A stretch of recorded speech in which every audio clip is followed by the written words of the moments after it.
اعوذ باللہ من الشیطان الرجیم بسم اللہ الرحمن الرحیم۔ ترگت الب کی پیدائش 1200 عیسوی اور وفات 1323 یا 24 عیسوی میں ہوئی۔ سلطنت عثمانیہ کے ابتدائی غزازیوں میں سے ایک تھا۔ وہ ترکی کی تاریخ کے سب سے بڑے اور مشہور جنگجوؤں میں سے ایک تھا، ایک تاحیات دوست اور خون بھائی اور ارطغرل کا قریبی ساتھی، ساتھ ہی اس کا بہترین پیروکار اور حامی، بہت ہی ذہین اور قابل آدمی تھا۔ اگرچہ ان کی نجی زندگی کے بارے میں بہت کم معلومات معلوم ہیں، لیکن یہ بات بہت اچھی طرح سے معلوم ہے کہ وہ نہ صرف ایک تاریخی شخصیت ہیں بلکہ ایک افسانوی شخصیت بھی ہیں، جو لوک داستانوں میں بھی ظاہر ہوتا ہے۔ اس دعوے کے علاوہ اس کے جنگجو منصوبے اور اقدامات پہلے عثمانی تاریخ میں اور کچھ بازنطینی ذرائع میں بھی درج ہیں۔ اس نے ہمارے وقت تک غیر معمولی طویل زندگی بسر کی۔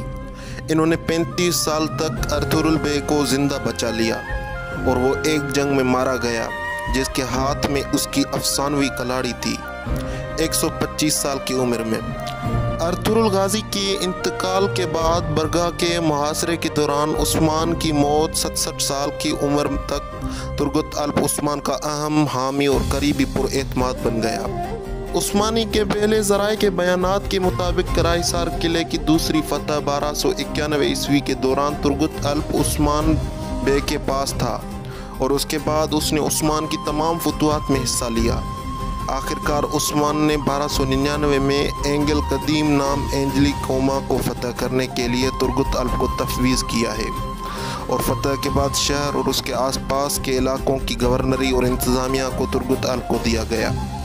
اس نے وہاں پر 36 سال حکومت کی اور اس وقت کے دوران لوگ امن و خوشحالی کے ساتھ اینگل میں رہ چکے ہیں۔ عثمان کی موت کے بعد اگرچہ وہ خود بہت اعلیٰ عمر میں ہی تھا، ترگت الب سلطان اورحان اول کو بھی اسی طرح کی مدد فراہم کرتا رہا اور اس کی فتح میں اس کا پیچھا کرتا رہا، یہاں تک کہ اس کا معتمد مشیر بھی رہا، یہاں تک کہ وہ جنگ میں مارا گیا۔ اتورنوس قلعے اور ہینلی کیسل کی فتح کے دوران 125 سال کی عمر میں ترگت الب کو شہید کیا گیا۔ ترگت الب ارطغرل غازی، عثمان غازی اور اورحان غازی کے ادوار میں الپ کا کمانڈر تھا۔ ان کی وفات کے بعد ترگت الب کو انیگول کے قریب پہاڑوں میں ایک پرسکون اور معمولی قبرستان میں سپرد خاک کر دیا گیا۔